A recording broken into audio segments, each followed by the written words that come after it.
Hey to the masses. All right, good morning. Why am I black but not a angry black woman or a bitter black woman? Or there's a facade out there called the angry black woman or the bitter black woman. And I found it very interesting that I guess we all would consider me as black because, again, it's not really a big deal. But why am I not angry or bitter? So let's jump right into this. Every single race, so what anger actually is, by definition, is another form of being sad or upset or disappointed.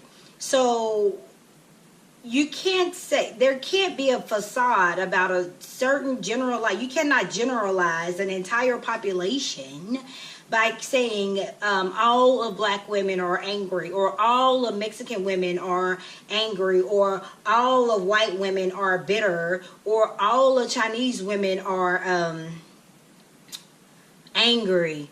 You cannot do an entire generalization of that. It's just not true. And as soon as you say all anything, everybody automatically knows that the word all means incorrect or not. It's fictional.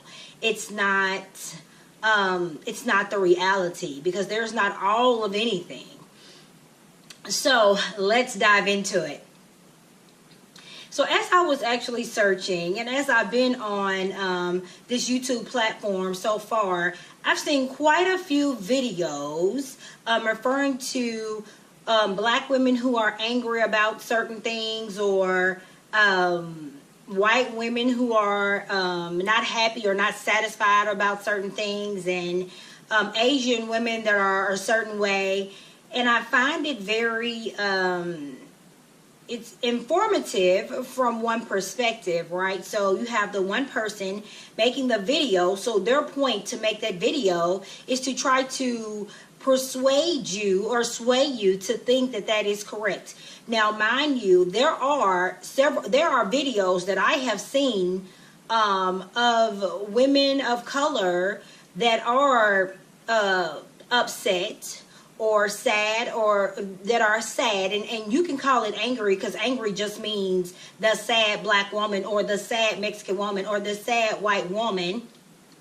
So you can say that, and I have not been able to watch the full length of any of those, because they literally start within the first 45 seconds of their video proving their point. But their point is so one-sided, but they're speaking from their experience. I have not had the experience, not I myself. I've dated whatever nationality of men you want to say I date, that's fine.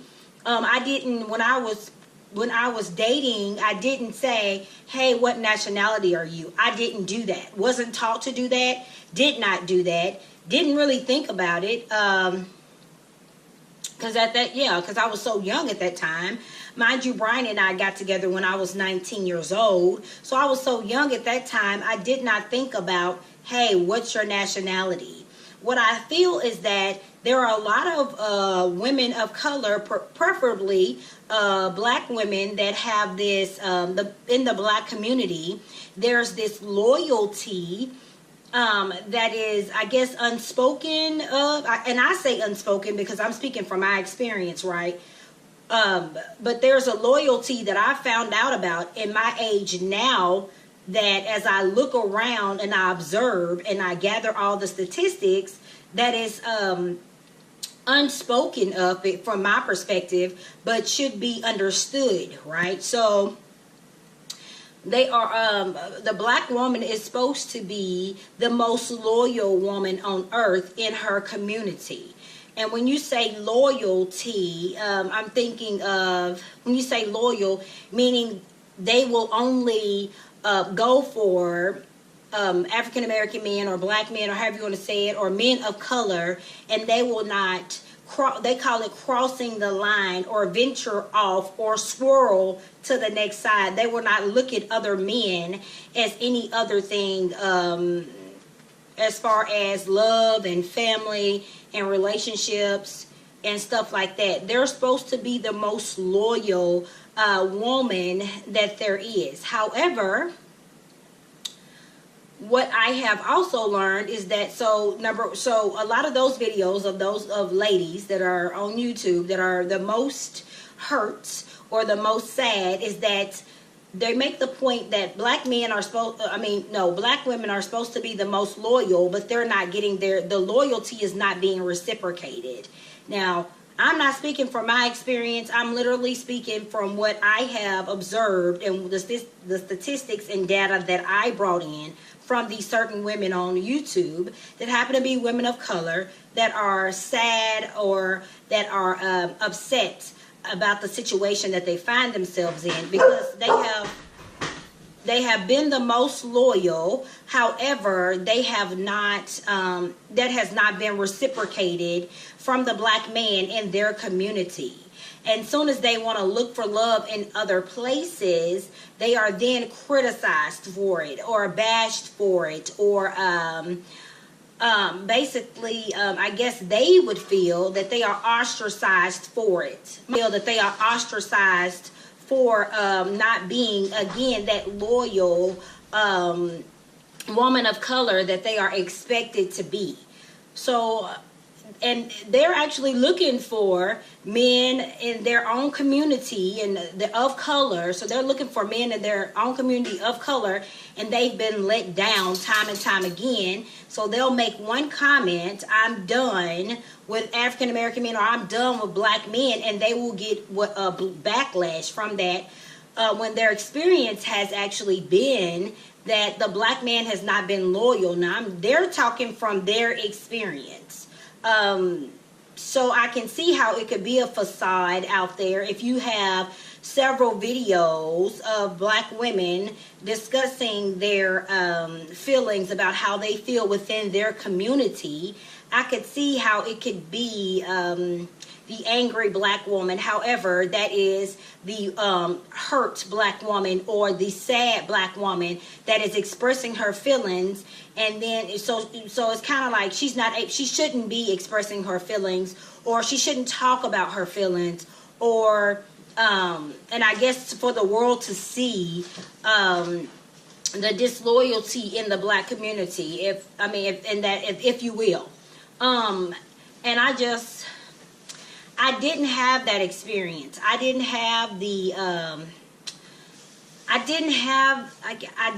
have, I dated black boys. So I can't say black men, because at that time, again, before Bryant, I was 19 years old when I met him. So you have to go before then. So I was a kid, right?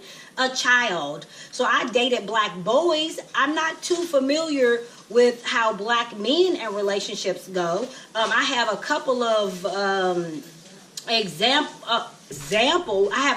examples of great black men in relationships. So again, that's not been my experience. So everybody on YouTube is speaking from their experience. No, I did not have a child with a black man and he left. Did not happen to me. It has not happened to anyone in my family. However, I have friends that has happened to. That is their experience. But the difference between them and the women on that I've seen these videos from is that they're not angry about it. They're not up in their feelings about it. They're not bitter about it. They had their child by whoever it is that they chose at the time, and they're doing what they have to do to move on. They've moved on. They're past that one failed relationship. You can't get stuck in a relationship that has failed. So when one relationship completely skews your mind to the direct opposite, in my perspective, that's unhealthy. I did not marry my husband because I had any type of feelings toward a certain race, or I I don't like Asian men, or I don't like men from Africa, or I don't like black men, or I don't like white men, or I don't like, my relationship was not built on that. It didn't come to that, never came to that. It just so happened that the timing was right. Him and I got together, Brian and I got together, and we fell in love. At a time where, was I looking for love? No, I was 19 years old. So I had no idea, and I wasn't out there looking for love. We were in the club. If you have not seen that video, you might want to watch how my husband and I met and meet Bryant. Anyway, however, so I find it, so it's basically that there are some women out there, and you can find them in every single race, that are saddened and upset, and they're hurt by this unspoken loyalty that they thought that they would have, that they do not have, because it does not exist, because you cannot do all of anything. There's no such thing as a generalization. You cannot generalize people. Black people are not going to stay with only black people. Asian people are not going to stay with only Asian people. Kurdish people are not going to stay with only Kurdish people. You will find this all across the nation. People are not, because for you to think that it's a loyalty, I'm not understanding the loyalty. But again, I don't understand how the loyalty exists. In some people's mind, it does, and it should, but I don't understand where that comes from. And yes, you can say black people went through so much together, they should stay together. And I guess you can say that about every single race, right? Because every single race, if you do your history, has went through something. There's not a race that did not go through something. So every single race has went through a tragedy. They've been through a tragic experience. They went through things that were hurtful, things that you cannot imagine humans would do to one another. There's not a race that has escaped that tragedy that happened, and call it what you will, and say, oh, well, we went through more. And I'm talking, I don't care what race you are. You say, well, our race went through more. Okay, that's your perspective, probably because you can identify with it, because you happen to have the same skin that some of those people had, right? Come on now. You should be able to identify with any type of tragedy that has happened. And if you just check your history books, every single race has went through tragedy. There's not one that has escaped it. So moving on. So there's this, again, this loyalty that, and it's this is unspoken loyalty that I think people speak of, that I just have not had the experience of it happening, of races staying with each other. So, for example, there's white supremacists out there. Do I know that they want the white race to stay pure, whatever that means?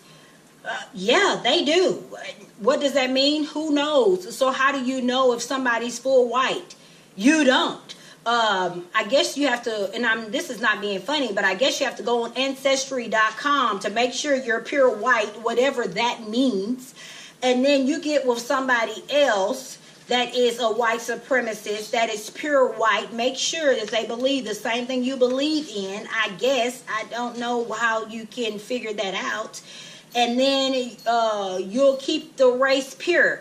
Okay, doesn't that sound funny? It does, because it's unrealistic, right? So they're going literally by what meets the eye. And there's no way for you to tell what someone is by just looking at them. You see it all the time when people do their Ancestry.com things. And you see the woman that looks like Pat off of Saturday Night Live, that you couldn't tell was a man or a woman. You see some woman that looks like her, and then she has 40% Nigerian in her. You had no idea. Why? Because there's not a pure race out there. I'm sorry, there's not.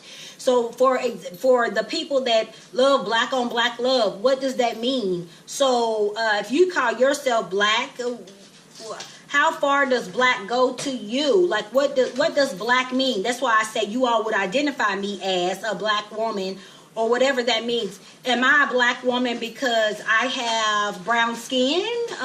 Because I can show you probably 20 to 30 different other races that have brown skin. Are they black women too? So what does that mean? What does black mean to you? What does white mean to you? What does Asian mean to you? Again, these are words that have come up from one mind, right? That everybody believes in, right? As if it is part of the Bible. And I think that that's sad. However, you have these black women that are on YouTube that are upset and they're hurt because they thought that they men would be loyal to them. So they have these kids by these men. And one of them has not had kids. And she's tried to date. And she's tried to date black men, whatever that means to her, right? And she's not having any luck, or all the ones that she has tried to date are scared of, are not comfortable with her because she's very prestigious and she has all this money, and they become intimidated by her. So they go get someone that's completely opposite of her because they want to feel more empowered. This is her words. I'm not making this stuff up. So the men want to feel more empowered. They don't want to feel like because she's making all the money, she'd have all the power. And that's another whole controversial topic that we will get onto, masses, that we're not going to do today. So her experience has been, she cannot find a man of color that is willing to step up to the plate to date her because she makes so much money, and because when they go to people that don't make as much money as her, and then they go to the people that is the direct opposite. So I think one of the people she dated went to some other type of nationality of woman, and that really just floored her. I'm assuming. So she literally just went on this huge rage and tyrant, which I don't know. So that's her experience. She's speaking from her experience. So there are people online that are hurt, and they're speaking from their experience. There are white women online that are hurt. They're speaking from their experience, right? I've had a couple of Caucasian women. I'm assuming they're white. I don't know if they've done their ancestry.com to make sure that they're only from the white culture, whatever that means to you, right? But so they just saying that they believe that black men should only date white women because they're gorgeous. She's speaking from her experience. Maybe she's never seen a pretty black woman before, or maybe that just shows maybe she's extremely intimidated. You never know someone's experience, and then you do not know people's thoughts as well. Their experience, their thoughts, what they've been through, where they came from. You have to take into consideration all of that, how they grew up, the family they grew up in. I don't disagree with her. I thanked her for her comment on my video because she was honest. So I don't agree. However, she's honest. So hey, thanks for watching. Thanks for commenting. I appreciate that. And I appreciate her telling how she feels in her experience. I think that's great. So the whole thing of I'm a black woman and I'm supposed to be angry, I thought that was very mind-opening to me, and very intriguing to me, because I happen to be a black woman and I'm not angry. And I've listed to you the reasons why there are some out there that are expressing their feelings, and they're not angry, they're hurt by this unspoken loyalty that many of us do not know about. I'm sure you've never heard of it either, because it's not a topic of conversation unless it just starts that way. So they just feel like that they've been very loyal to their community, and they have not, and that loyalty has not been reciprocated from what they consider the African American man, or the man of color, or the black man. Yeah. So that is what that is. I'm a black woman. I'm not angry. Haven't had that experience. Did not have bad experiences when I was 18 going down. 18, 17, 16, 15, 14. When I started dating. Haven't had that experience. But again, that was, I guess, African American and white and whoever else it is I dated in there. Boys. So I haven't experienced the black men. Again, I have great experiences with the black man because I have my brother-in-law who's great. Great father, great husband, he's great. Have my dad, he's great. My dad, my father, married for 36 years. So there you go with him. Then I have my brother, he's not available. He's still 10. He's really not. But to me, he's still 10. He's great. He's going to be a great catch out there. And we're just hoping nobody catches him.